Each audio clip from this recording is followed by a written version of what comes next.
Hey, everybody, how you doing? Well, that's good. Welcome to PHLY Flyers, presented by Mortgage CS. Check out mortgagecs.com/PHLY to start your home buying process today. Company NMLS ID, number 1464766. My name is Bill Matz. I'm your director of fun and games for the afternoon. Joining me, as always, is Philadelphia's number one hockey beat reporter, Charlie O'Connor. What's going on today, Chuck? Hey, it's me. We are recording remotely today. So you're recording from your apparent. Is that a hat showcase or a hat graveyard? It's basically, yeah, my hat showcase. We converted one room in our house basically into like my closet / office. So it's like the Okay. walls are lined with my hats and stuff in here, and it's where I do remote recordings. Respect. Yeah, I wasn't sure if those were hats that you had retired from the rotation or if they're just sitting there waiting to be plucked for any given opportunity. It's whatever I put on one day, I gotta go, what hat goes with this? And that's where we are. So you're like shoes. Like women have shoes that go with like different outfits. You have your hats that go with different outfits. I respect it. Absolutely. I was inspired early on by Turtle and Entourage, and I said, I want that many hats. All right, so Love it. today, Charlie, yesterday we did the centers. Today it's all about that D. But first, before we get Beautiful. into the defensemen who may be joining the Philadelphia Flyers at this year's draft, I gotta answer some questions about the Phillies game last night, Charlie, because I was not there. The man who caught Edmundo Sosa's home Oh, run that one. Yeah. was not, in fact, me. While there is a striking resemblance, I'm fairly There certain absolutely is. he has a mustache. He's got pretty good locks here. He's got the whole Phillies outfit and whatnot. He's got the jersey. He's got the hat. He's matching pretty good. Couple telltale signs. First of all, I would never rock the City Connect. It's just not for me. Just simply not something I'm down with. And I'm left-handed. This guy clearly wearing his glove on his left hand. So just a few differences. I got so many people tweeting me last night, like, Bill, did you just catch a home run? Like texts for my friends. I was like, I'm sitting in my living room right now. I did not catch a home run. But there is a striking resemblance to the guy who caught Edmundo Sosa's home run. I just wanted to point that out because I thought it was hilarious, Charlie. It's always nice to know you have a doppelganger out there, even if it's someone who is like the reverse doppelganger because he's a righty or a lefty. But yeah, I did see that. I was watching the game and I saw that. And I knew it wasn't you, but I did think to myself that that person does look a little bit like Bill. I did not expect that you were going to get bombarded with people thinking the same thing though on social media. That's really funny. I got so many tweets and texts about it. I was dying laughing. And Ava's like at her Quizzo, so she didn't see it. And I send it to her. And she's just like, holy shit. Like everyone there is now layout. Like it was just a very funny instance last night. It's one of those things that you like about social media. Honestly, like when shit like that happens, it's like, oh, Twitter ain't so bad. And then it's whenever anything else happens, this is the worst place in the world. But anyway, that was last night. So yesterday we talked about the centers in the draft. And Charlie, because I am a man of the people, whether it is one or many, we got a tweet yesterday about one of the names on our centers list that was like in the tiers, I believe, but we never actually talked about. And it was Luke Misa. And so, this from John Bannon Jr. wanted us to talk a little bit about him. I wonder if he's just a big fan or it's maybe his guy, but I don't think we actually spoke about him yesterday. If you wanted to just do a little on him. Yeah, I like Luke Misa. I would be perfectly happy with him being a second round pick for the Flyers, especially if they have 2 second rounders. The thing with him is that he's a really, really good skater. He's very fast. The negative is that he's also very small. So there is legitimate concern that he won't be able to stick down the middle. But look, my general view in the early parts of the draft, and this is probably my personal bias, but it's that I would rather take guys that have at least one really high-end skill. The jack of all trades types, maybe I was burned too much by the Hextall era, but I'm much more into the idea of taking guys that are at least really good at one thing. Now, if they're really good at 3 or 4 things, That's awesome. But I'm leaning towards wanting guys with at least one high-end tool, because you would think they will, in theory, be able to lean on that tool, and that theoretically increases their floor. Like, perfect example being, with Edmonton, you have Ryan McLeod. Now, Ryan McLeod is bigger than Luke Misa, but he is not a, terribly, I guess, if you want to say like well-rounded player. But guess what he is? He's real fast. And because of that, he's become a pretty useful center for, and forward in general for the Edmonton Oilers, because he's just real friggin' fast. And with a guy like Misa, yeah, there are concerns. I get the sense that people on Twitter, in forums, tend to be higher on him than scouts do. But even scouts acknowledge that he's a great skater. So, yeah, he's a guy where I wouldn't say he's one of my preferred picks for, say, that Florida pick, but he's intriguing. I like him as a prospect. I know it's like the exact opposite of what you're saying almost, but whenever I think of, oh, well, he has one skill that translates, I always think of, well, you know what, man, Tyrell Goulbourne, he's got those NHL legs. Zach Rinaldo had the NHL legs. Well, Zach Straight Rinaldo, line speed for days. He was a legitimately really fucking fast skater. He was really. But I will say nothing else. Yeah, I will say, I do think guys like that, if you catch on in the right situation, obviously everyone needs speed. But I look at a Miles Wood in Colorado. When we were watching them earlier this season, you just went, I'll give Colorado one thing. They know who they are and they lean into who they are. And it's like, hey, man, if you can play at our pace, we can find a role for you. And they absolutely do that with guys like that, Drew, and whoever it might be. This team has been so slow for so long, and we saw it this year. They are considerably faster than they've been. I am in love with speed right now. I just want that so much. That element has been missing. I mean, since we were kids, it was, listen, the Legion of Doom's awesome. They're not winning any races, though. It's just they'll get there right after you and blow you the fuck up. So you might not want to win it all that. You might not want to win that race all that bad, quite honestly. Reasonable. So we're gonna get. Gotta love it. Yeah, we're gonna get into the defensemen today. We talked yesterday. This is a heavy defense draft. If you're looking for centers, while there are good ones, if there's an elite position in this draft, it is the defenseman, and I think we see that even in that athletic mock that we referenced a few times yesterday. It's 3 of the first 4 and 6 of the top 11 picks, I believe, in that athletic mock were defensemen. Yeah. It's going heavy in that direction. Because it's so top heavy in defense, do you think that ultimately means probably the best guy left for the Flyers is going to be a forward, maybe a center? Because they're going to go so top heavy on D? I have always operate under the assumption that the defensemen are going to go early. Now, we'll get into where it seems like this is lining up right now. Obviously, we have a month until the draft, so stocks can change a little bit. We can get a better understanding of how the teams are really viewing these guys. But I've always sort of viewed this as a situation where teams already reach for defensemen, even when they're not that great. And this year they actually are that great. So how are teams going to be able to help themselves from taking a defenseman in the top 10 if there are at least 6, if not more, defensemen that are legitimately worthy of being taken in the top 10? And that's where we're at with this draft. There are a ton of guys who, at the very least, have top pair potential, if not number 1 defensive potential. And that's what excites so many people. So look, you never know how these drafts are going to shake out. It's possible that a couple of these defensemen, there will be red flags that'll come up at the combine during the interview process, and they'll slip. And then maybe the Flyers will have a shot at one or more of them. I've seen some mocks where, guys like Buium are there. I've certainly seen mocks where Yakemchuk is there. I've seen mocks where some of these guys are available at 12.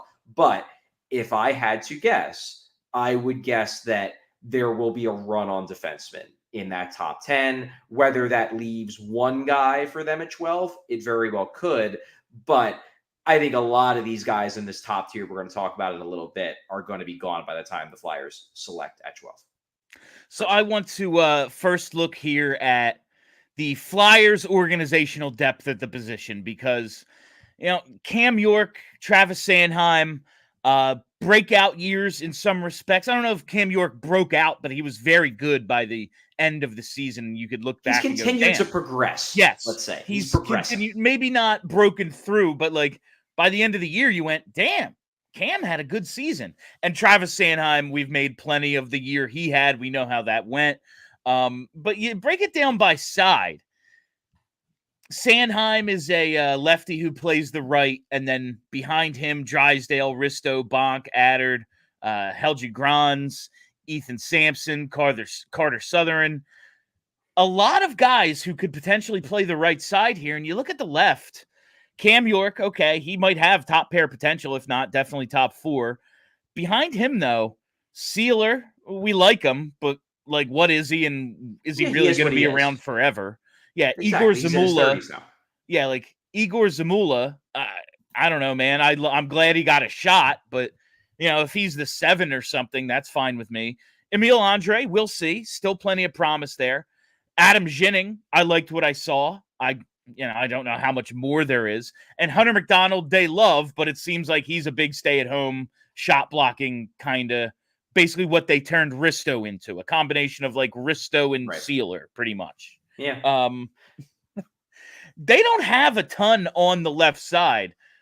What I wanted to ask you was, do you think handedness should play a role in who they draft? Like, obviously Travis Sanheim can always move over to the left and suddenly we're a little bit more stocked, but also, I don't know, I never really liked him all that much, and then he just played a year on the right, and I'm like, yo, he's pretty good. I kind of want to keep him there. And then Drysdale, we'll see, but he's definitely part of the future. Risto, I don't expect him around much longer.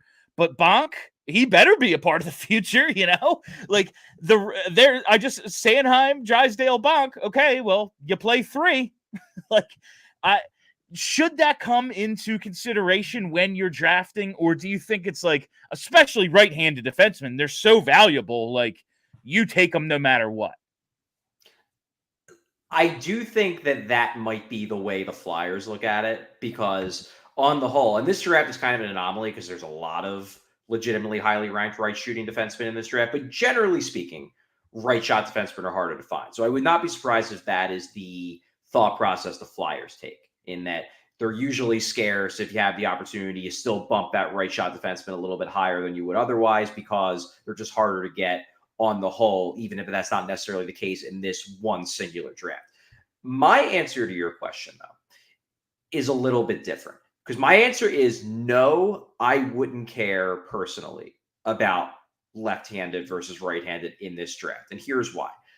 I look at the Flyers depth chart right now, and I see a very clear and logical path based on what they believe they have in terms of the guys they've signed, the guys that are young, and the prospects that they like. Like, for example, I know they like Emil Andrae. I know they like Hunter McDonald. I know they love Oliver Bonk. They have a mix in the organization right now where they could pretty easily, 1, 2, 3, 4 years down the road, out of the guys they already have in the organization, put together a perfectly average blue line, like a perfectly fine NHL blue line that, okay, it's fine. It's not amazing, but it's fine. What is the thing that this blue line is lacking? It's lacking that clear-cut impact number 1. Now, obviously, they're hoping that Jamie Drysdale takes that leap. I guess you never know. Maybe Cam York could take a leap as well. He could continue to progress into a true impact guy. But right now, I see one glaring flaw in the future Flyers blue line, and it is that they don't have that dude who can run the show, who you can depend upon to change games or take 26 minutes a night in the playoffs and dominate in those minutes. They just don't have that. I said it yesterday, that alpha, that number 1. So to me, I don't care whether that number 1 is a lefty or a righty. I just want that number 1. And if I think a guy at 12 is available who could be that number one, I don't really care whether he's a lefty or a righty. Like, if they think Carter Yakemchuk is a potential number one, a potential game-changing defenseman, and he's there at 12, like, you know what? Take him. And we'll figure out the fact that they have Drysdale and Bonk and Sanheim's better on the right side. We'll figure that out later. It's not something I feel like has to be prioritized, because if you're right on a guy like Yakemchuk, or if you're right on a guy like Buium, but you have York and Andrae looks good, and you really like that Hunter McDonald guy because, man, he hits and he's a flyer. Like, you know what? If your prospect that you took in this draft is good enough, you're going to find a way to move things around, whether via trade, whether letting somebody go via free agency. Like, you're going to find a way to make it work. So to me, they just need more talent. They need more high-end talent. And I'm not going to get too hung up on in this draft about whether the guy happens to shoot righty or lefty, because that's their biggest need. It's not left or right. It's just they need that really, really good defenseman. And if you can get him, who cares which direction he shoots? I see we have a super chat here about Carter Yakemchuk. And listen, man, he's my guy, Patrick. He's my dude in this draft, Yakemchuk. Charlie has talked me into Berkeley Catton if Yakemchuk goes. But all things being equal, I am always partial to defensemen, especially big motherfuckers who might not even, be all that disciplined. Maybe he takes some penalties here and there. If I realize they're both right-handed. Like, in my phone, I'm constantly like, my notes app is like, okay, different combinations the Flyers could have in the future. And I'm like, all right, Drysdale with Hunter McDonald. And then you have like the big guy to protect the little guy, and like, that's kind of how I see Yakemchuk, but also game-changing. But just thoughts on percentage he reaches his potential, Charlie. Like, obviously we're going to get into all these defensemen, but since Patrick asked about Yakemchuk now, like, it seems as if he's being described as real toolsy. Like, okay, he's big, he has great hands, he can skate, he can do all these things. Also, a right-handed D who can do all this shit. Why isn't he going top 5? Like, if there seems to be a little difference in, like, okay, he can do all this stuff, and also what his potential is to put it all together. Is that, like, does that make sense how I'm saying it? No, it's a reasonable question. And look, you never know how this plays out. I believe Corey Pronman has Yakemchuk as his third favorite prospect in the draft. Now, he hasn't put out his final list, but that does speak to the fact that the people who think highly of Yakemchuk may think so highly of him that he may not get past 6. You never know. That said, yeah, there's a reason why in these early mocks, he's being projected as a legitimate possibility to get into the low teens. It's basically, I think it's primarily for 2 reasons. Number one, while he is a good skater for his size, he's not, like, it's not the best technical stride. That actually doesn't worry me that much because I see him making progress. Like, I think he can clean up the issues with his stride because the straight line speed is real good. He needs to work on those first few steps. He needs to work on his edges, his crossovers. But those are the things where, like, you know what? If you've got the strength and you have the speed, I think those tweaks and those adjustments, like, that's more just getting with a really good skating coach and working your tail off for 3 summers in a row. You can fix those things. I like the fact that the power and the natural athleticism is there. So I'm not that worried about his skating, although I suspect some people are. What I am a bit worried about is the hockey IQ. And if he doesn't hit his ceiling, that's going to be why. Like, this is a guy where he has the ability to generate a breakout. He has passing ability. He has really good puck handling ability. But I've watched tape of him trying to handle a forecheck and make passes under pressure, and it can get rough. That is concerning because sometimes guys get better. The more they do it, the better they get at handling intense pressure while you're trying to make a play with the puck. Some guys just never pick it up. I guess we'll see. The defensive zone play is another thing. He's not a natural yet at recognizing, a switch. He's not a natural yet at avoiding puck watching or just understanding that someone's sneaking behind him and he's got to do a little check behind just to make sure that no one's, getting on the back door. Those are the things he hasn't mastered yet, and it's a risk because he might not. And if he doesn't, the thing is, there are so many good things about his game that I feel like even if that doesn't ever get fully cleaned up, I think he'll still be a really good defenseman because he's so good with the puck on the attack. He's got a great shot. He's physical. He's going to be feared in the corners. He's going to win battles. Like, there's so many good things. And I don't really want to put a percentage on it because I don't know. But 50-50, there Charlie, are 50-50. Yeah, everything is 50-50. Either it happens or it doesn't. But I am concerned a bit with him when it comes to the hockey IQ. I worry that that's never going to come around, but you do see flashes of it. Like, it's not like he always screws up defensively. It's just he makes mistakes. Like, I look at somebody like Travis Sanheim. Okay. The thing with Travis Sanheim basically is that because he was so raw when he was drafted, in the beginning, he just had no idea how to recognize coverages. He just didn't get it. He's still not great at it. He's gotten better. He's definitely improved. Like, he's improved on recognizing when someone's trying to get around them or whatever.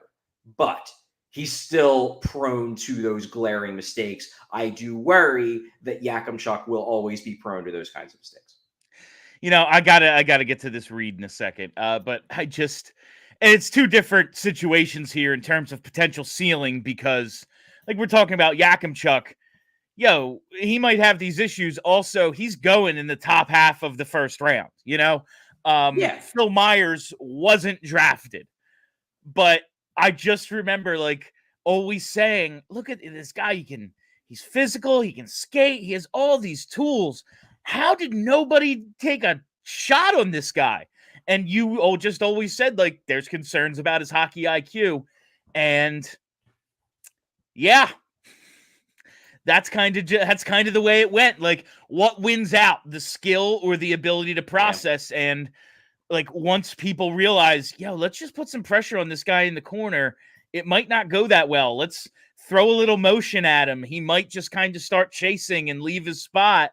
Like, oh yeah, those things are going to happen, and it doesn't matter how many tools you have. But I do think there's maybe just a difference in overall skill level here when we're talking about, Myers, who had a late growth spurt and had a ton of tools, and then Yakemchuk, who it looks like he's going to play no matter what, but we'll see what the actual potential is. Listen, we've got Linden. Linden saying there are rumblings about Yakemchuk. So that is an extremely vague super chat. Are the rumblings that he's a piece of shit? Are the rumblings that the Flyers are going to take him? Because you're not giving a lot of specificity on what these rumblings you're hearing, Mr. Linden. Just saying. The rumblings are I've seen him show up in mock drafts to the Flyers. It's misinformation season, man. I don't believe a goddamn thing I hear at all this time of year. Yakemchuk is a Bill Matz player. He absolutely is a Bill Matz player. He's got the name, got the physicality, he's got the meanness. He is kind of a Bill Matz player. There's a reason I brought up the Hunter McDonald Jamie Drysdale pairing that I was thinking of, and it's because I want to talk about protecting yourself and protecting. You gotta have, if it's a small skill guy out there, you want to have a layer of protection. Well, that goes the same for yourself and your family, and you got to protect them by staying up to date on your immunizations. That's right. Rite Aid pharmacists, that's who you got to see to get immunized, because they are specifically trained and certified to administer any and all vaccines. And most vaccines are no cost with insurance or through government plans like Medicare Part D. If you're unsure about what vaccines you need, you can get a personalized recommendation from a Rite Aid pharmacist. And if you have questions about vaccines, you can stop in and ask a Rite Aid pharmacist. Book a vaccine appointment today. You can schedule for yourself or for your whole family at riteaid.com/schedule. State, age, and health restrictions may apply. Ask a Rite Aid pharmacist for details. Rite Aid pharmacists can vaccinate for COVID-19, shingles, pneumonia, tetanus, whooping cough, chickenpox, and much more. So visit Rite Aid vaccine centers today. Select Rite Aid stores have a dedicated pharmacist ready to administer vaccines and answer all of your questions. Have questions about what immunizations you need? Not sure if you're up to date? Feeling nervous to ask questions? A Rite Aid pharmacist will take the time to make personalized recommendations based on your health history and discuss any concerns. No questions are too small. Just walk in or schedule an appointment Monday to Friday, 10 a.m. to 6 p.m. State, age, and health restrictions may apply. Ask a Rite Aid pharmacist for details. All right, Charlie, I think it's time to get into the actual defensive prospects that the Flyers might be in line to draft. The first few, it really seems as if they're going right away. I mean, yes, we know Macklin Celebrini is going 1, but this Artem Levshunov? Yeah, it seems like he's going 2 or 3. Levshunov, yes. My guy who I loved when you told me about him in like October or November, Anton Saleyev, the 6'7" Russian dude. It looks like he's going to go pretty early. But after that, it seems up in the air, right? Yeah, I would be surprised. I guess not completely blown away. I would be surprised if Sam Dickenson is around for when the Flyers pick. He's just, I feel like if there is a safe pick on defense at the top of this draft, and no defenseman is safe, it's really Dickinson strikes me as the guy with the highest floor, in that even if everything goes wrong, he is going to be a rock solid number 3. He's just he plays for London, so he's on the same team as Bonk and Barkey, so he's well coached, and he just does so many things well that I would be shocked if there's any chance he slips out of the top 10. The other guys, I agree that Saleyev and Levshunov, I don't think there's a chance. There's no way a 6'6", 6'7" monster is getting to the Flyers at 12. Levshunov, it just strikes me that he is the consensus top defenseman in this draft. The vast majority of scouts seem to view him as the best. Buium and Parekh, though, I don't think so, but I guess it's possible. Oh, are you okay? Yeah. We have super chats too, and I'm doing reading them and seeing when you're talking. Now I have one question about, you're saying Buium on Elite Prospects. It's the pronunciation guide is Buium. Have you heard that at all, or are you confident in Buium? I have watched tape, and every game I've watched has called him Buium. All right, I'm gonna go with that then. Now, Dickenson, it seems in all the mock drafts, it's yeah, we're not sure where, but he's going early because, like you said, he seems to be that safe one. Zeev, who just won, the national championship at Denver, him and Zane Parekh, they look like guys that might go top 8 or could fall into that 9 to 14 range where maybe not that far, but somewhere near where the Flyers are going to be drafting. Is that just this is a deep draft, we don't really know, or are there red flags about some of those more top tier guys? Look, there's red flags about almost everybody in this draft. I kind of differ from the scouting consensus in that I'm not super high on Levshunov. He deserves to be in the top 10, top 12 without a doubt, but he's not my favorite defenseman. He's not even my second or third favorite defenseman in this draft. But I don't think there's any chance he gets the Flyers, so it's almost why bother wasting time on him? They all have weaknesses, I would say. I would say Dickenson probably has the fewest weaknesses. He also doesn't necessarily have the same, in my mind, the same dynamic element to his game that a lot of the other guys have, that Levshunov has, that Yakemchuk even has. Saleyev is a little bit different because with him, you're just betting on the pure upside. When I watch him, I don't see a super dynamic element to his game. I just see a fucking monster who has the physical ability to be bigger, to be bigger Victor Hedman. Now, is he going to get there? Probably not, because that would be insane. He would be a Hall of Fame defenseman. But you can dream on it. It's there. And what you're doing if you take Saleyev is you're basically saying, I'm getting a guy who at the very least is going to be a perfectly fine second pair defenseman who his absolute floor is probably Tyler Myers, who I don't particularly love, but he's carved out a nice career for himself. He was on a Canucks team that was within one game of making the Final Four. So perfectly fine career. That's his floor, and his ceiling is Hall of Fame super stud who plays for 20 years. I get why he's going probably in the top 6 or 7. That makes sense to me. But if you're talking about guys like Parekh and Buium, who I love, there are some concerns about his skating. There are concerns that the way he plays, he is a guy who, at least at the college level, takes advantage of his skating, of his lateral movement, of his creativity in terms of routes and activations. And there's some legitimate concern that his skating, he will not be able to do those things at the next level.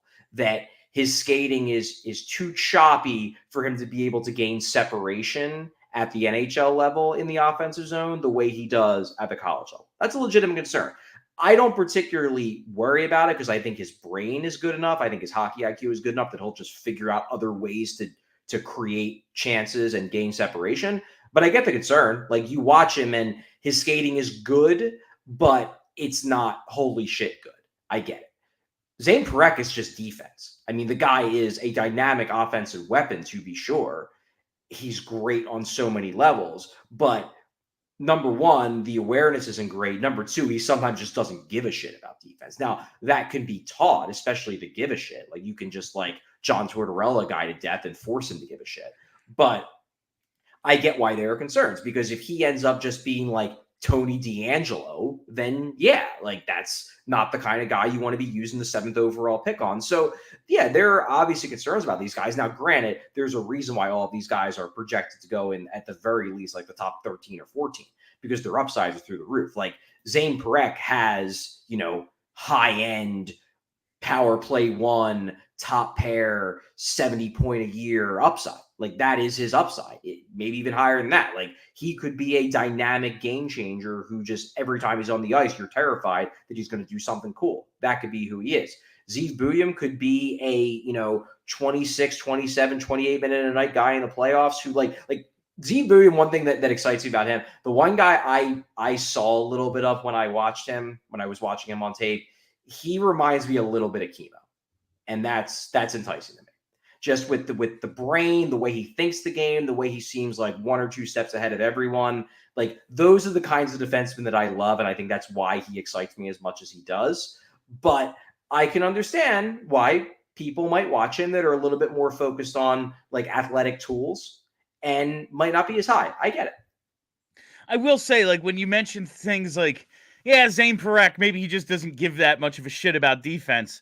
I always say, well, if you're on offense that much, it doesn't matter. But yes, there are things that might just kind of be inherent skills. Like you said with Sanheim, recognizing the coverage and what the offense is trying to do to you a lot of the time. And just, we saw with Gostisbehere, you're just too small. You're going to get muscled off the puck in certain defensive situations, and hopefully the things you do well make up for that. So much of defense is just giving a shit about it, though. If you can get a guy to care, Travis Konechny didn't care about defense, and now he does, and he's a legitimate weapon on the penalty kill. Is he an awesome? Oh man, yeah, he's Mark Stone out there. No, he's not. But he's not hurting you. You can at least teach a guy to care enough. Okay, this is what you have to do to play enough defense to get by, and then let your offensive skill do the talking. That sort of thing. I mean, if it's an attitude issue, some guys are just assholes, but you can instill the importance of defense in players.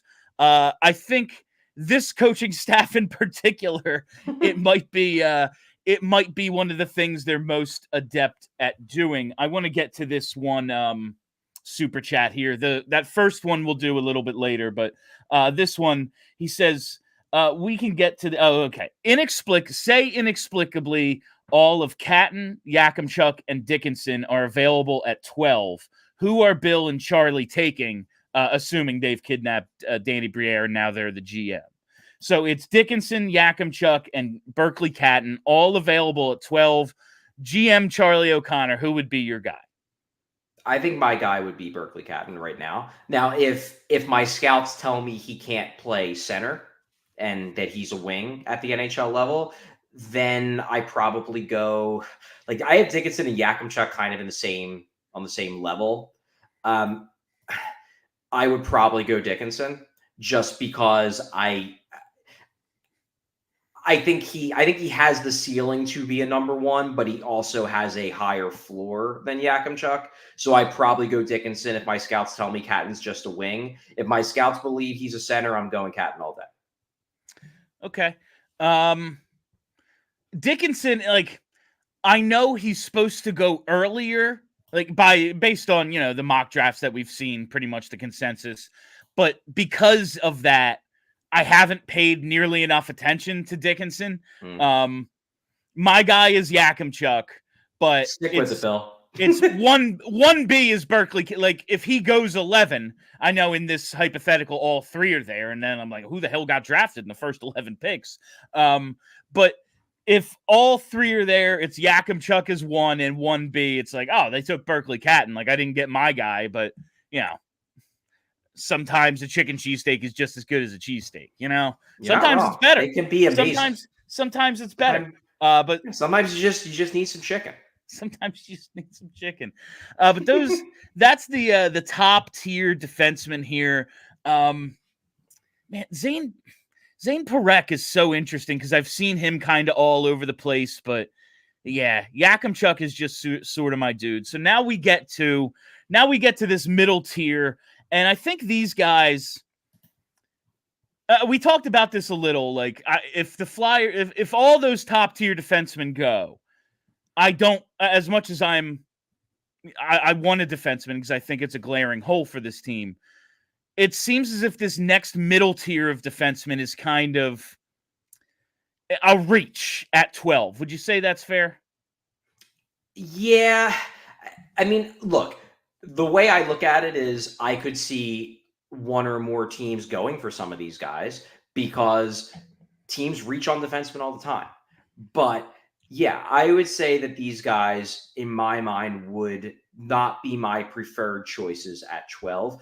Adam Jiricek's obviously the brother of David Jiricek, who the Flyers chose Cutter Gauthier over 2 drafts ago. He was the other guy who was a legitimate option at number 5. Adam Jiricek, however, has been basically the reason why he slipped, because in the beginning of this whole process, he was kind of viewed on the same tier as these players. Then he got hurt. He got hurt midway through the year. He missed the rest of the season due to a knee injury. Basically, my understanding is he was already a little banged up going into the World Juniors. Then he made it worse in the World Juniors, then had to get surgery. So, and also his production, his offensive production going into World Juniors wasn't what they expected it to be. Like, it was a little underwhelming, but the thought was, well, if he has big World Juniors, then hey, his stock will be right back up. And then instead he gets hurt, misses the rest of the season. But the tools are there for Jiricek to be a top pair defenseman. It would not shock me if a team misses out on the top 6 defensemen that are in that top tier, and they're like, no, we need to get out of this draft with a defenseman. Let's take Jiricek.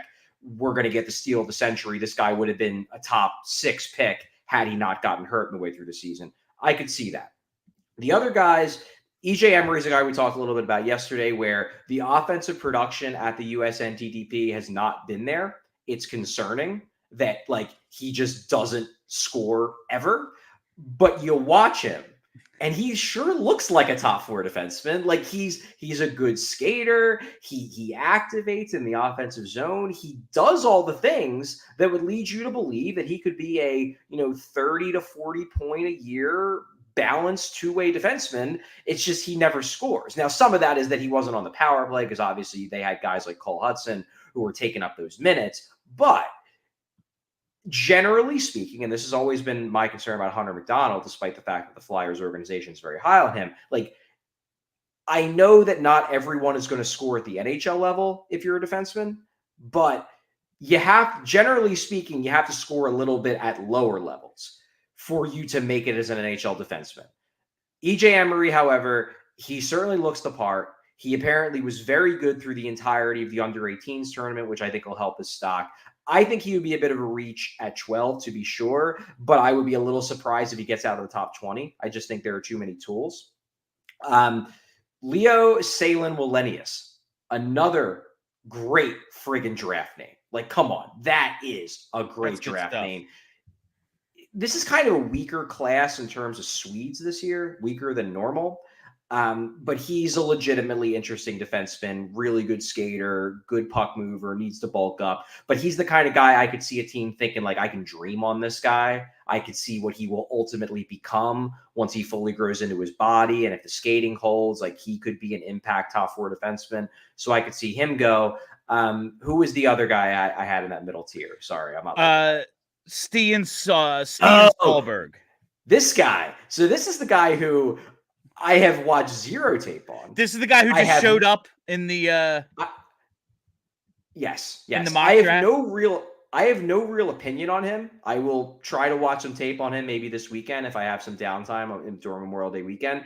He is a Norwegian defenseman who apparently his stock is currently going through the roof because he is playing in the World Championships right now, like the actual Worlds with pros for Norway, and is apparently looking pretty good. Now, I have not watched any World Championship games, so I certainly have not scouted this guy, but Corey Proman yesterday had him being selected 14th by the San Jose Sharks above Constantinius, that's one of those things where it's like, damn, if that's where Proman thinks he could be taken in a mock draft, like, oh boy, maybe scouts are coming around on this guy. And then to follow that up later on in the day, Craig Button released his new Button list, and he had Stolberg in his top 15 as well. So it does seem like he could potentially be, the Stolberg could be a late riser.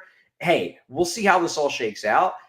It wouldn't blow me away if maybe by the end of this, we're talking about him as part of that top tier, because scouts are watching him more and more. Like, the big thing with him, it seems like, is he spent his season in the Norwegian Professional League. It's not a top tier pro league. It's a pro league. He's playing against men. He's a big, strong defensive defenseman who apparently hits well and showcases raw offensive tools. But how do you even judge him against a bunch of guys who have no chance at all of playing in the NHL? It's hard. Well, he played in the World Juniors and apparently looked pretty good for Norway. They got relegated, but he apparently played well. And now he's doing the same thing against men in the World Championships. So it's catching everyone's attention. Now, what I imagine is going to happen is all of those scouting departments are going to have long looks at his tape in the Norway League over the course of the year. They're going to decide whether they think he has untapped offensive potential. Because, look, like, he's an intriguing guy, to be sure, but if his ceiling is good defensive defenseman, he's not getting taken 14th. If a team thinks, though, that he can develop into a 30 to 40 point a year guy while also being a physical, mean defensive defenseman who is a shutdown guy, like on like the Mark Edgeworth Vlasic level, then yeah, maybe he does jump into the to that top tier. It's kind of like Beckett Seneca, who we might talk about tomorrow when we talk about the wingers. Like, he's the late riser on the forward side, because he plays for Oshawa. He was really good in their playoff run. This guy might be a late riser on defense, which is why I have the question mark next to his name. I don't really know where he's ultimately going to fall, and I also don't have an opinion on him because I haven't watched him. But reading the tea leaves, it does seem like his stock is on the rise. I want to take a quick minute to tell you about our friends at Mortgage CS, our presenting sponsor today and every day here at PHLY Flyers. We could not be more proud to be working with a company like Mortgage CS, an independent mortgage broker based right here in Philly. What this means is they won't steer you to just one mortgage option or to what's best for them. They work for you and not the banks. This is incredibly important because today's real estate market is ultra competitive. Prospective home buyers, perhaps just like you, are missing out on opportunities to win the perfect home because they don't have Mortgage CS in their corner. The mortgage company you choose matters more than ever. Even if you are already in the market, you can still explore your options with Mortgage CS. And if you do, you may be shocked at how much money you can save. Ben and Alec at Mortgage CS will ensure you have a rock-solid pre-approval, and they'll take the time to explore anything you want. That's why Mortgage CS is the mortgage concierge service. The real estate market is competitive, so you can rely on Mortgage CS to help you understand where you can be flexible in your offer to buy a home without taking on unnecessary risks. There's a reason people win more with Mortgage CS, so call or text Ben now at 267-391-7425 and see for yourself. You can also go to mortgagecs.com/PHLY to check them out, or view their 370 plus perfect 5-star reviews by searching Mortgage CS right now. This advertisement is not a commitment to lend or extend credit. Mortgage CS is an equal housing opportunity mortgage broker. All loans are subject to credit approval. Certain restrictions may apply. Company on MLS ID number 1464766. Visit mortgagecs.com for more information. So I find this time of year with guys who kind of come out of nowhere so surprising, and it's so fun. Like this, okay, so where's this dude gonna end up? Like when we were talking about the Athletics mock draft the other day, and now Craig Button has Stian Solberg on his as well.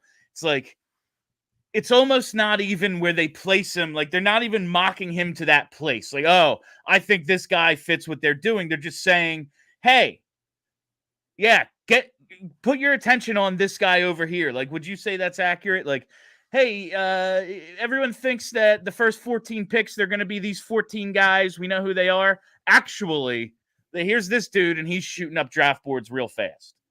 I absolutely do think that is part of it. Yeah, that Corey probably, had some calls with scouts and plugged in execs over the last week or so that were basically like, hey, this Solberg guy, like, I know you don't have him on your rankings, but better get that tape because he's going way earlier than you think. And then he talked to more people and they told him, yeah, this is a guy who is not slipping out of the first round and might go significantly higher. So yeah, I absolutely do believe that some of this is driven by what they're hearing, as it should be. I mean, these draft rankers, and I have the utmost respect for people like Corey and Scott Wheeler and Peters and everybody, they are not necessarily trying to, like, that's why Button is a little bit unique, because Craig Button is very much just putting together a list of like how he views guys. The other ones, while they are doing that to a degree, they absolutely are, there is an element of we're doing this for a mass audience. We want you to have an understanding of like what the general feeling about these players is, because they're not working for a team. They're trying to give readers an idea of where, in general terms, these guys are probably going to be drafted, or at least where it appears they're going to be drafted right now. So yeah, when a guy like this gets jumped way up, like it was the same thing with Jet Luchenko yesterday, where Button had him in the top 12. Do I think Jet Luchenko is going to be taken in the top 12? Probably not. Like, I would be surprised if the Flyers considered him to be a viable option at 12. But Craig, in a way, was probably trying to make the point that, hey, his stock's on the rise. He could go higher than you all think, so pay closer attention to him. That I do believe is very real, yeah. On the rise, higher. You're setting me up for these goddamn Jet puns, Charlie. I'm not going to do it, though. I'm not going to do it. I guess I want to get to this other super chat now while I'm thinking about it. So we're going to go over that lower tier of defensemen in a second. Maybe guys who are available for the Flyers at like 30, if that's where they end up drafting. If they end up getting that 36 pick from Columbus, maybe they fit in there. But this super chat asks, are there draft picks available that won't take so long to get here? Would like to see some new blood on at least the Phantoms next season. What about that Dylan Wakely dude who's a little older in the OHL, even in a later round? I mean, so here's my view of that concept.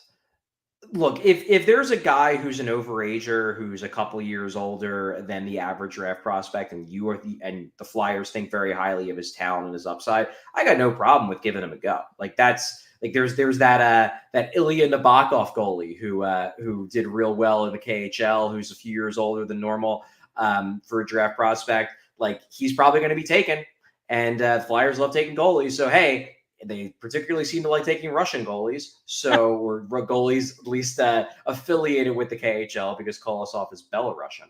Yeah. But if that's a guy who you view as having a high ceiling and having the talent to be an impact guy, then yeah, go for it. My concern about worrying about proximity to the NHL is that that's kind of the line of thinking that got us in this mess in the first place, which is short-term over long-term thinking. Like, I would much rather take a bigger swing on a guy who might take 3 or 4 years to get here than just trying to hit a single by getting a guy who can immediately step in and be a third pair defenseman. That's my thought process, because I look at the Flyers as a team that has more than enough middle six forwards and third pair defensemen. I want them to be targeting guys that have the ceiling of being top of the lineup guys. So, like, and again, this goes back to kind of my thing with Hellenius. Like, Hellenius is probably relatively close to being an NHL player. He's already playing in Finland. I just don't know if I see the ceiling as I see in a guy like Berkeley Catton.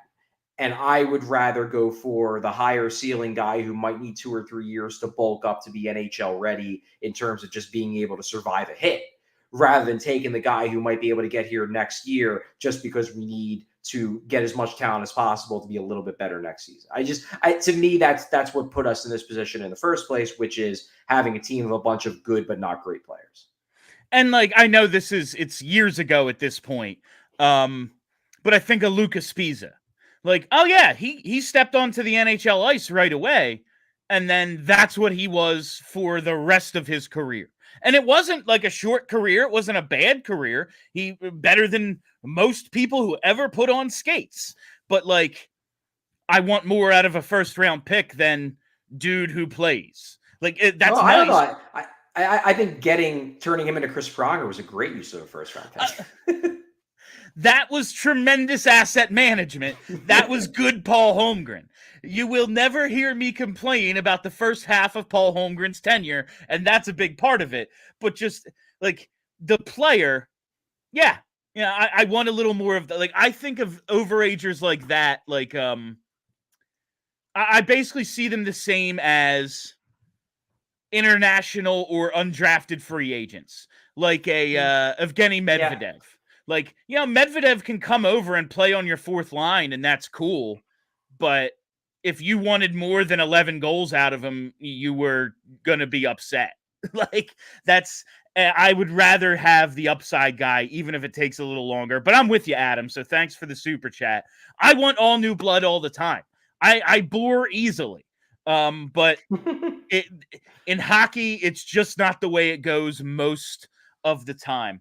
All right, before we move on, let me tell you, speaking of time, you know what time it is? It's game time, baby. It's certainly game time here in Philadelphia when it comes to baseball. And Game Time is the place for last-minute MLB ticket deals with killer last-minute deals, all-in prices, views from your seat, and the lowest price guarantee. Game Time takes the guesswork out of buying MLB tickets.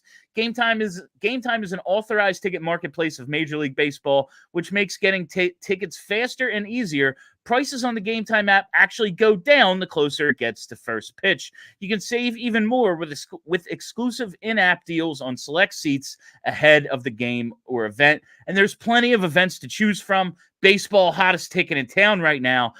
Summer concert season as well. The D1 men's lacrosse final is on Monday. The Rolling Stones are coming to the link. Pink is coming to the link. There's so much going on. I'm looking forward to Green Day in a couple of months. That's going to be absolutely outstanding. But you got to take the guesswork out of buying MLB tickets. Take the guesswork out of buying any tickets with Game Time. Download the Game Time app, create an account, and use code PHLY for $20 off your first purchase. Terms apply. Again, create an account, redeem code PHLY for $20 off. Download Game Time today. Last minute tickets, lowest price, guaranteed. Charlie, I thought it was funny you actually mentioned Kimmo Timonen earlier. I wasn't at the Phils game last night. It was my doppelganger. But did you see Kimmo was there? Like, that was definitely him. I mean, he's in and around the area, right? Yeah, he's allowed to enjoy himself. I just thought it was like, I'm pretty sure I was going back and forth, so I didn't hear it, but I'm pretty sure at least TV announcers did not make mention. Like, the camera just showed him, and they just went on with their conversation. There was a lot of Mad Flyers fans online. Imagine that, Mad Flyers fans online. Like, oh yeah, remember that guy who played defense for the Flyers 8 years ago? Yeah, Tom McCarthy didn't notice him. Like, no shit. But what? Anyway, defensemen. This lower tier now. There's some names like Dominic Badinka on your third tier of defenseman list. He, I believe, is mocked to the Flyers at 36 by The Athletic. What can you tell us about some of these guys? Yeah, I mean, this is where you're just getting in. This is where you're getting into the group where if these guys went at the end of the first round, that would make sense. If these guys went at the end of the second round, it wouldn't shock me. Like the two guys on here that to me are the most interesting are Kivi Harju and Hudson. Now, Kivi Harju is interesting to me because this is a guy who at one point was viewed as a potential top 10, if not top 5 pick. He was viewed as one of the elite defensemen, one of the elite prospects in this draft. His stock has slid dramatically. He missed basically this entire year due to ACL injury surgery, came back for the under 18s, looked fine, but not outstanding. And it appears that his stock has slid dramatically as a result, to the point where the articles I've read recently from Scott Wheeler imply that he could slip all the way to the second round. I like him. I think he is the exact kind of late first round, early second round big swing that I would like for the Flyers to take. He's exactly the kind of guy who, if you're looking to add some potential high-end talent outside of the top 14, he's the kind of guy I'd be looking at. So he's intriguing to me. Look, I'm not saying he's a perfect prospect by any means. Obviously, there's the injury concerns. He's not big. That was always going to be a concern. But he's another guy who thinks the game at a really, really high level. Like, he is just a high hockey IQ defenseman. I would take the risk on him with, if you get that early second round pick from Columbus, I would even be open to it at the end of the first. The only reason why I might not do it at the end of the first is that if his stock is slipping so much, maybe you could get him even later. You could get somebody else and then him even later in the second. But these are the types of guys that intrigue me the most, given where the Flyers stand, because I want them to be trying to get top of the lineup guys. We know they can get middle of the lineup guys. We know they can get bottom of the lineup guys. You can get them in free agency. You can get them, in the third, fourth, fifth round. They need high-end guys. And Kivi Harju is interesting to me because he at one time was viewed to have that potential. The tape I watched on him, I can see why he at one time was viewed to have that potential. And yes, his draft year was kind of a disaster with the injury and whatnot, but I don't think that potential has just disappeared. So he's number one interesting guy on this list, even though I don't think he's going to go in the first round. I think somebody like Charlie Ellick, who I don't like at all. The name's great. Love the first name, bud. But like the tape I've seen of him, like he cannot pass the puck. Like he handles the puck like a hand grenade. I know he's big and can skate and is decently physical, but like, sorry, if you can't make a breakout pass even with no pressure, like I don't want you on my team. You're not an NHL defenseman. But like, I think there is a better chance he goes at the end of the first round than Kivi Harju, because NHL teams love size and skating and big and whatever, and they don't necessarily want to take the risk on the skilled small defenseman because it doesn't fit their mold of what a defenseman should be. Kivi Harju is a guy where like that's more up my alley of a guy who I would want to take the risk on rather than a guy who just can't pass. Cole Hudson's another interesting guy because obviously we talked a little bit about him yesterday. Lane Hudson, his brother, who is even smaller than he is. Like Cole's small, Lane's even smaller. But Lane Hudson is now a top tier prospect for the Montreal Canadiens. He was a second round pick who everyone generally speaking agrees lasted longer than he should have because of his size. Now his younger brother is coming up. I don't see the same dynamic element to his game that you see almost all the time in Lane, but he's a darn good offensive defenseman with really good vision, really good anticipation. I'm not in love with him. But again, this is another guy where you're taking a big swing on a smaller defenseman who, if he hits, could be I wouldn't quite say game changing, but certainly like impact top 4 defenseman. Again, these are my biases. My bias is that I want guys who have the ability to impact the game and scare opposing teams, because I don't think the Flyers have enough of them. That's my bias, even with defensemen. Other people will have the bias, and I think a lot of these people are in NHL scouting departments and in NHL front offices, would rather look at a guy, like Charlie Ellick, a guy like the Norwegian Solberg, and would say, those are the guys I would rather take the risk on because they're big and they hit and they're physical and we know they'll be able to stand up at the very least as a decent third pair defenseman. For me and for where the Flyers stand, I would rather them take big swings, and guys like Kivi Harju and Hudson to me are the kinds of big swings I would rather them go for. If I had to guess, I don't think either of them are going to be taken in the first round, but I'd love for the Flyers to keep an eye on them. All right, I want to get to the super chat here because you just said something I think that relates to it. When you're talking about the Flyers have enough kind of, bottom six, third pair sorts of guys, we have a question. As someone who has casual knowledge of the NHL draft, am I crazy for thinking third round picks and below are close to worthless? I want to get your answer on this, Charlie, for Corey for his super chat. But I just want to say, yeah, obviously they have a low hit percentage, but it's also picks that can make or break your team. Those dudes they tend to always be a little bit cheaper for you. Like Charlie said, we have plenty of third and fourth line guys. I would rather have a third or fourth round pick who turns into Garnett Hathaway than have to go sign Garnett Hathaway for whatever that's going to cost, when just having him on the Phantoms and being able to bring him up at 22 is going to cost you half of that. That's a competitive advantage. And every now and then you get a hit. Shane Gostisbehere, third round pick. I think Johnny Gaudreau, fourth round pick. This stuff does happen. And when you're able to hit on these dudes, it's a huge advantage because most teams are made up of first round picks. There's a lot of first round picks running around out there. This isn't football where it's yeah, man, 2/3 of the linebackers are fourth rounders, and they're good.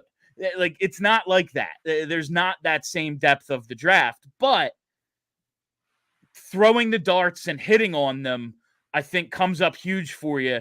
And organizational depth is always important. You do need guys on the Phantoms. You do need guys in Reading. You do need players who can step in and move up each level as necessary. They're not all, set and forget NHL players, but you still need them.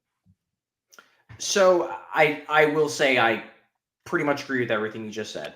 I think the late round picks, it's more about a numbers game. Just get a lot of them and take a lot of chances and hopefully somebody hits. Now, obviously, the Flyers for years struggled at having anyone hit. It looked for a while like they had found one in Oscar Lindblom. Unfortunately, the guy gets cancer. No one could have ever predicted that. It was a great pick. It's just sometimes the world hates you. Thank God he beat cancer, but obviously he was never the same guy coming back after. But you look at a guy like Noah Cates. Noah Cates is not a top of the lineup guy, but he is a good player, and he is a player who, if he's still on the Flyers in 6 years, I will be perfectly happy because I think he is a darn good hockey player. And if you would have just traded away all of your late round picks, you never would have gotten him because he probably wouldn't have made it to free agency where you could just sign him for nothing. So you do want to have some chances to get those guys, to get those steals. That said, Corey, you're right. You're absolutely right that if you look at the expected draft values of the individual rounds, I would say the third round is still a good round. I think you're going a little bit too far by saying the third round is close to worthless. The third round, generally speaking, does still produce a fair amount of NHLers. Fourth round and after, and especially fifth round and after, is when it starts getting real rough, at least in terms of the amount of guys that tend to establish themselves as above average NHLers.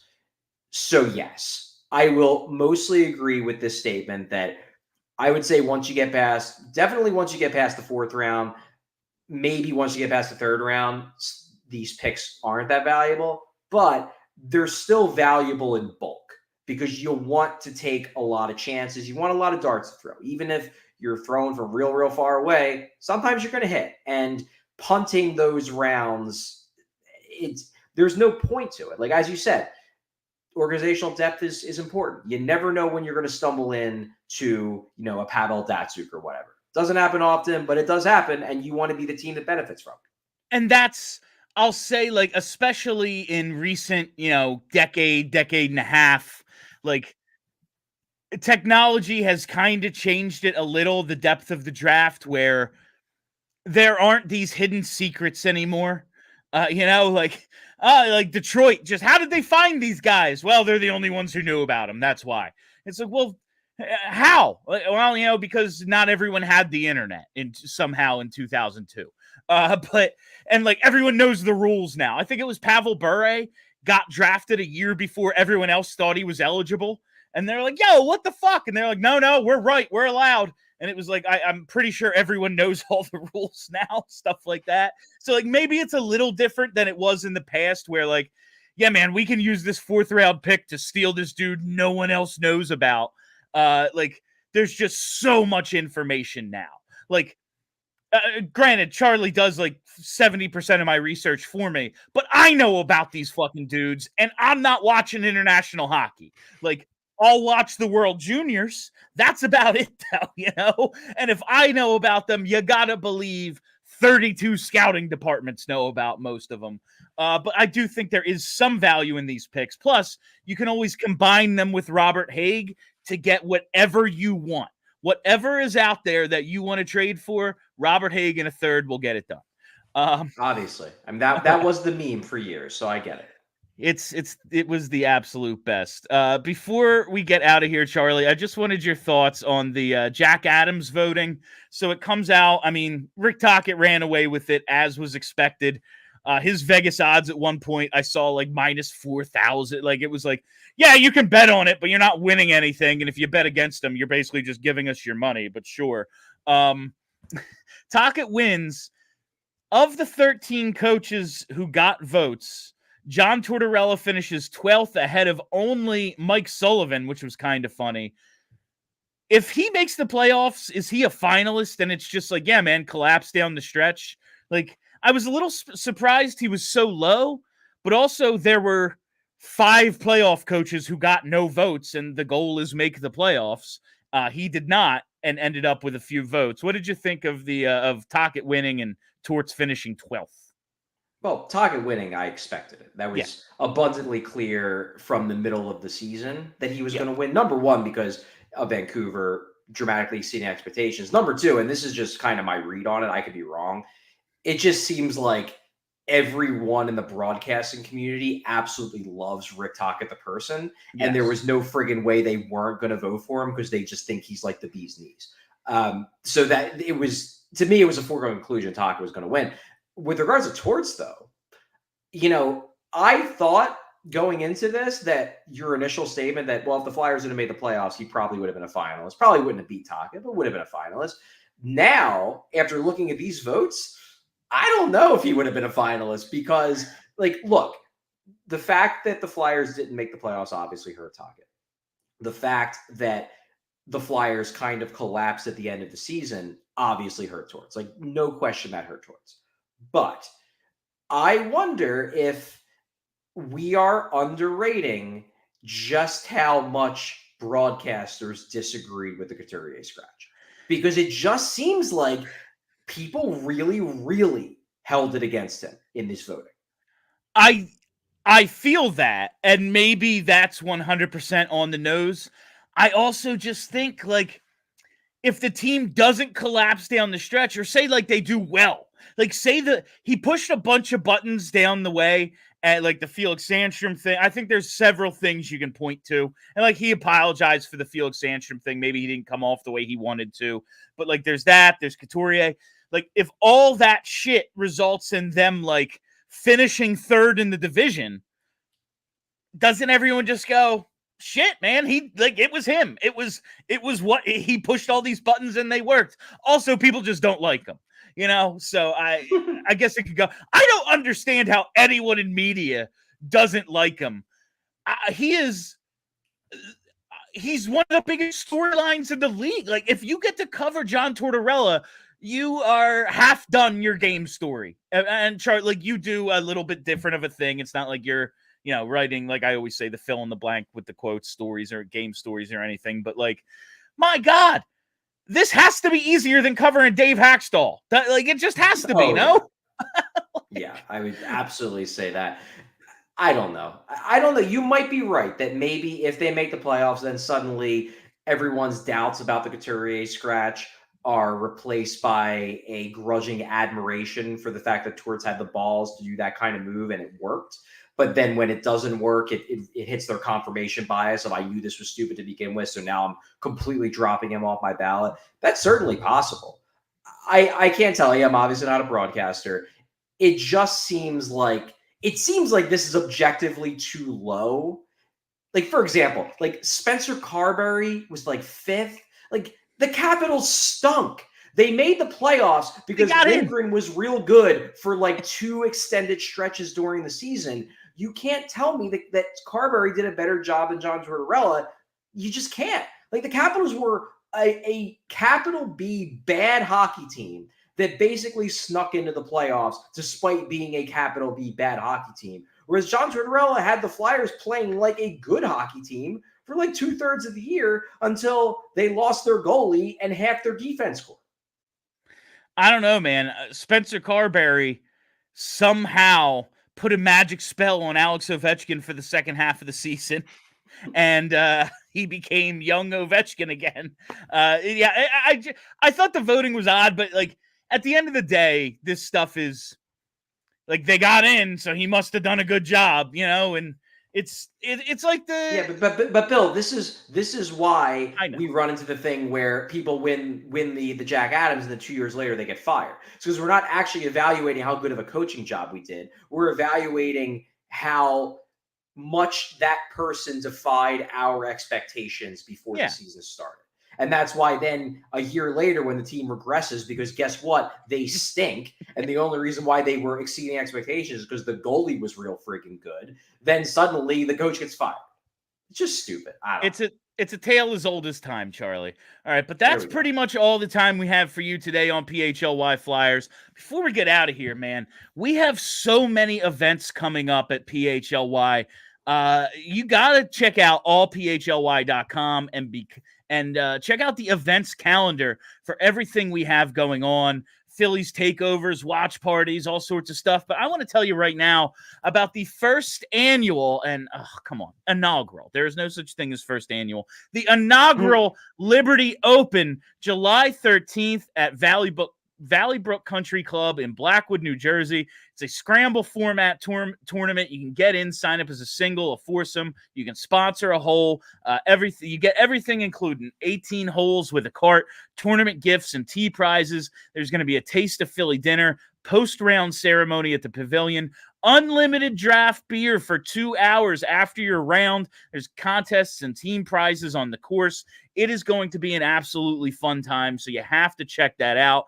And there's at Gall and Company for the London series, Phillies, Mets, June 8th and 9th. Yeah, they're going to be in London, but we're going to be at Gall and Company, so check that out as well for our watch parties. There's so much coming up. It is going to be a PHLY summer, baby. So make sure you join us for all this stuff. Go to allphly.com.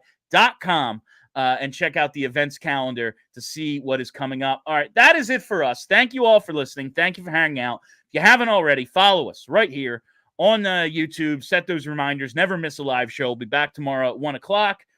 Follow us on Twitter at PHLY_Flyers. Follow the podcast, PHLY Flyers. That's it for me. My name's Bill Matz. That's Charlie O'Connor. Stay loose and sexy, Philly.